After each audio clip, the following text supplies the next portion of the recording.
News blast देख रहे हैं आप। मैं हूं आपके साथ दीपिका सिंघल। और चलिए सबसे पहले बात करेंगे न्यूज ब्लास्ट में मुख्यमंत्री भजनलाल शर्मा की गुड गवर्नेंस की। मुख्यमंत्री भजनलाल शर्मा के नेतृत्व में गुड गवर्नेंस की एक और झलक दिखाई दी है। दरअसल प्रदेश में 2 योजना, 10 नीतियां और 9 अधिनियम का रोड मैप तैयार हुआ है।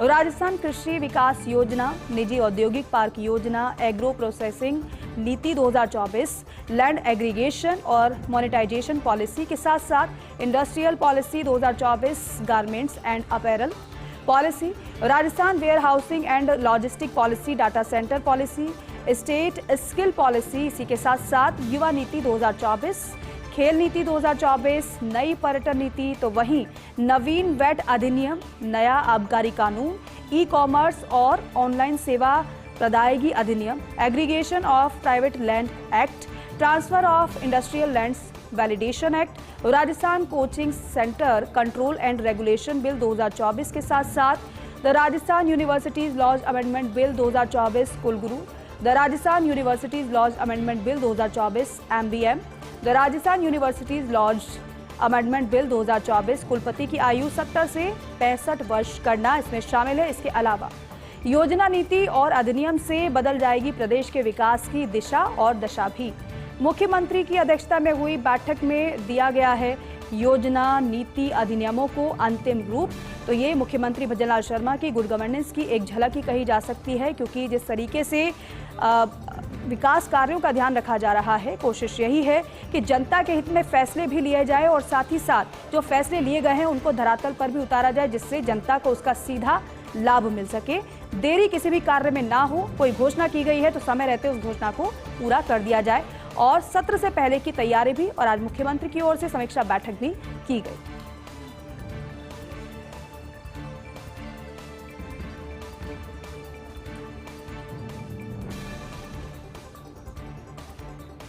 दो 2024-25 में भारत की आर्थिक वृद्धि दर 6.4% रहने के आसार हैं।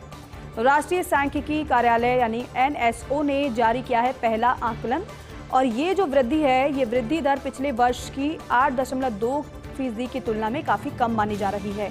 ये आकलन बता रहा है वर्ष के पहले 6 महीने में 6% वृद्धि दर, इसके बाद 5.4% वृद्धि दर। RBI की भविष्यवाणी से कम है NSO का ये आकलन। दरअसल इंडस्ट्रियल, खास तौर से मैन्युफैक्चरिंग सेक्टर में वृद्धि दर में कमी नजर आ रही है। इस क्षेत्र में पिछले वर्ष वृद्धि दर थी 9.9%, लेकिन इस वर्ष की अगर बात करें तो 5.3%।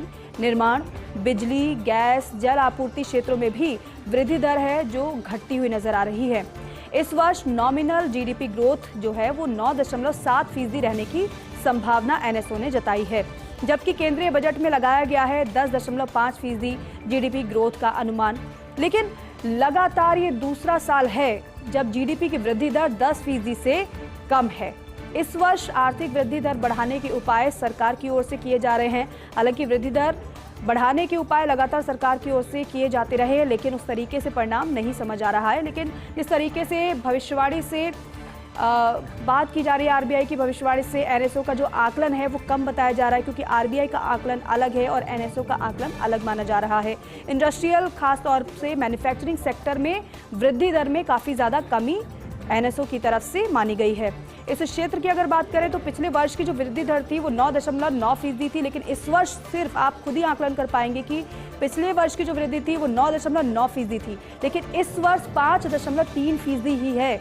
निर्माण, बिजली, गैस, जल आपूर्ति क्षेत्रों में भी जो वृद्धि दर है वो घट रही है। इस वर्ष नॉमिनल GDP ग्रोथ जो है वो 9.7% रहने की संभावना जताई गई है, लेकिन केंद्रीय बजट में इसका जो अनुमान है ग्रोथ का वो 10.5% जताया गया है। और ये लगातार दूसरा साल है जब GDP की वृद्धि दर 10% से कम है। इस वर्ष आर्थिक वृद्धि दर बढ़ाने के उपाय सरकार की ओर से किए जा रहे हैं। राजस्थान विधानसभा का बजट सत्र 31 जनवरी से राज्यपाल हरिभाऊ बागड़े के अभिभाषण से सत्र की शुरुआत होगी।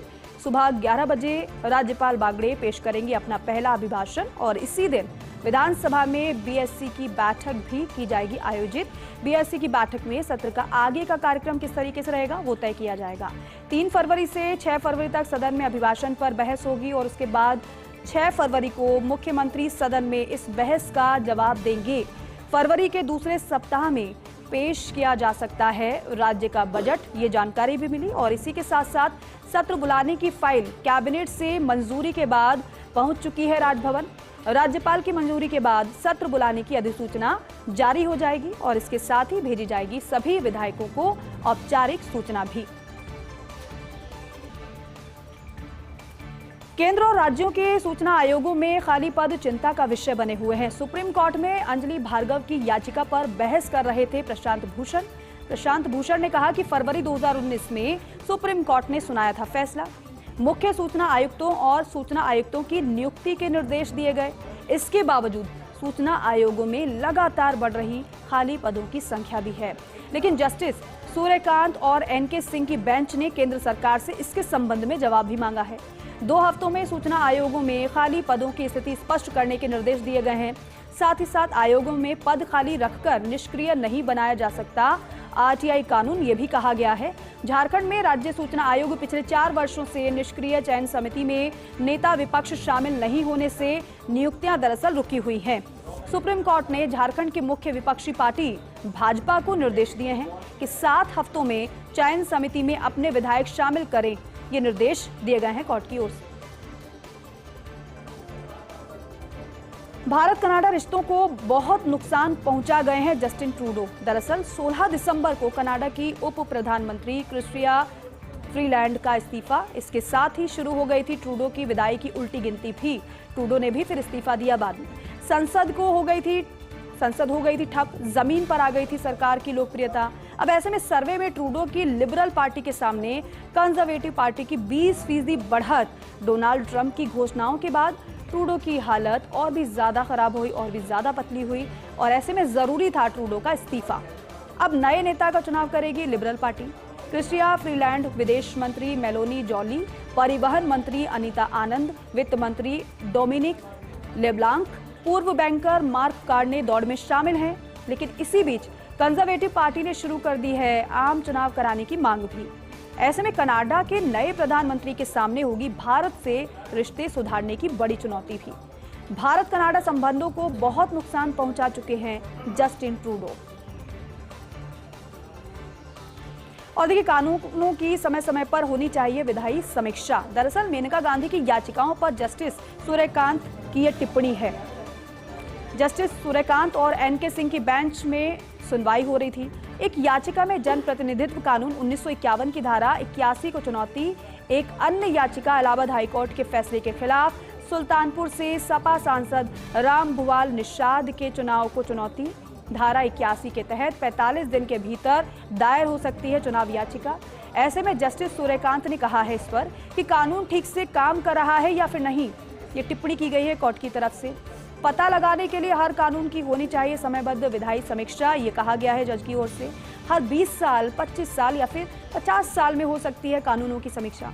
पूर्व केंद्रीय मंत्री मेनका गांधी ने 45 दिन बाद दायर की थी याचिका और इसीलिए इलाहाबाद हाईकोर्ट ने खारिज कर दी थी चुनाव याचिका।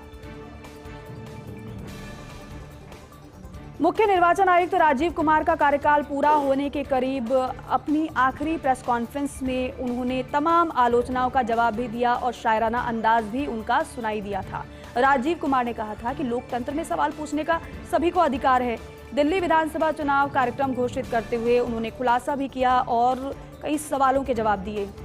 2020 से अब तक 30 विधानसभा चुनाव, 15 विभिन्न पार्टियां जीती, ये उन्होंने बताया। और साथ ही साथ कहा कि चुनाव प्रक्रिया को लेकर चुनाव आयोग पर सवाल उठाना ठीक नहीं है क्योंकि मतदाताओं की प्राइवेसी की सुरक्षा के लिए नियम बदले गए हैं।